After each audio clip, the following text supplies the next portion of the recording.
Assalamualaikum warahmatullahi wabarakatuh. Saya Joni Andri Prastiawan, mahasiswa dari Matematika dan Islam kelas 6F. Pada kesempatan kali ini, saya akan membahas sedikit tentang materi estimasi atau taksiran. Pada Quran Surat As-Saffat ayat 147 yang artinya, dan kami utus dia di sini adalah Nabi Yunus, kepada 100.000 orang atau lebih. Nah, pada ayat tersebut dijelaskan bahwa Nabi Yunus diutus kepada umatnya yang berjumlah 100.000 orang atau lebih. Jika kita membaca seksama ayat tersebut, maka terdapat rasa atau kesan ketidakpastian dalam menentukan jumlah umat Nabi Yunus. Maksudnya itu begini, kenapa kok harus menyatakannya dengan 100.000 atau lebih? Kenapa kok tidak menyatakannya dalam jumlah yang sebenarnya? Bukankah Allah itu maha mengetahui segala sesuatu, termasuk jumlah umat dari Nabi Yunus? Nah, jawaban dari pernyataan tersebut, inilah yang disebut contoh dari estimasi atau taksiran itu tadi. Ada juga contoh lain seperti ini. Jika kita sedang menonton suatu pertunjukan, lalu ditanya berapa jumlah dari penonton tersebut, apakah kita akan menghitungnya satu persatu? Kan jelas tidak mungkin. Tentunya kita akan melakukan taksiran dengan menyatakan penonton tersebut berjumlah 100 orang atau lebih, atau juga penonton tersebut berjumlah kurang dari 1.000 orang, atau juga penonton tidak lebih dari 1.000 orang. Nah, itulah yang dikatakan estimasi atau taksiran. Selanjutnya, para ahli bidang pendidikan matematika menyatakan bahwa pembelajaran estimasi merupakan fenomena yang relatif baru. Kurikulum matematika tidak memberikan perhatian yang serius pada pembelajaran estimasi. Estimasi menjadi suatu keterampilan yang terabaikan dalam matematika. Nah, baru pada tahun 1980-an, perhatian terhadap pembelajaran estimasi secara serius ini di Amerika Serikat. Dengan dalih bahwa dalam kehidupan sehari-hari, keterampilan estimasi sangat dibutuhkan dan menghemat waktu dalam perhitungan.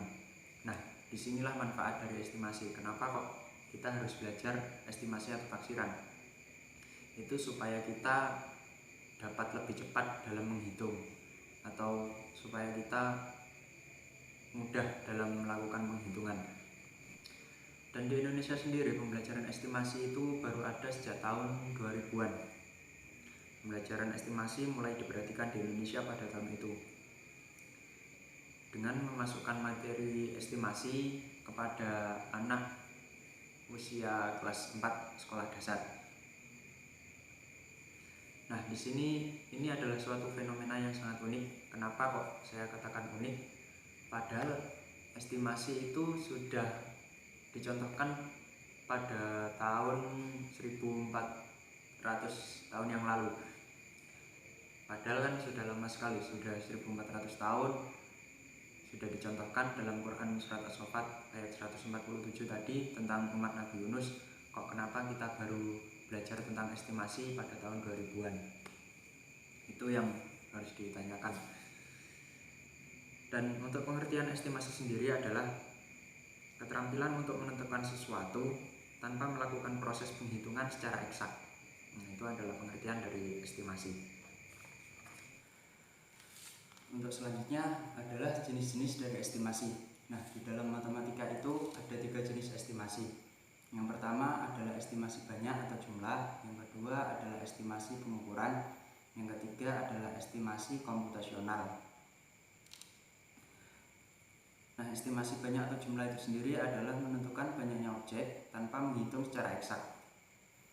Objek di sini maknanya sangat luas, bisa orang, bisa uang, bola, titik, kendaraan, dan lain-lain. Nah, selanjutnya adalah estimasi pengukuran.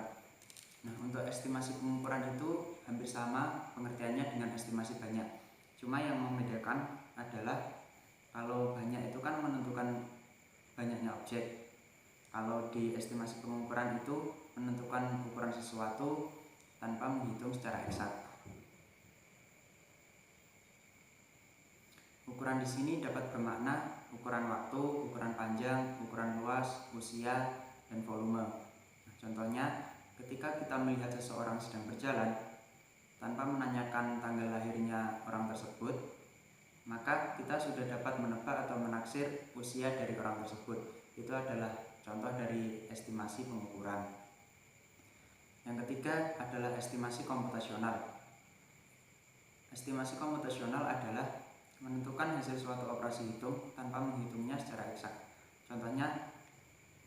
Contoh dari estimasi komputasional adalah ketika kita diminta untuk menghitung hasil dari 97 dikali 23 dalam waktu 10 detik, seseorang mungkin akan melihat puluhannya saja, sehingga diperoleh hasil 90 dikali 20. Atau juga dengan cara membulatkan ke puluhan terdekat, sehingga diperoleh hasil 100 dikali 20. Itu adalah contoh dari estimasi komputasional. Nah, yang terakhir adalah pengaplikasian dari estimasi di bidang matematika dan Islam. Estimasi lebih menekankan untuk membentuk kepribadian seseorang, terutama pelajar tingkat menengah. Dan Al-Quran dapat dijadikan sebagai acuan kurikulum. Karena di dalam Al-Quran itu sudah dijelaskan berbagai komponen-komponen termasuk kurikulum itu sendiri. Nah, di dalam Al-Quran dijelaskan tentang tujuan hidup manusia, segala sesuatu materi yang harus dipelajari dan dipraktikkan oleh manusia. Salah satunya adalah pengaplikasian dari estimasi. Itu tadi sedikit penjelasan mengenai materi estimasi atau taksiran. Jika ada kurangnya saya mohon maaf. Sekian dari saya. Wassalamualaikum warahmatullahi wabarakatuh.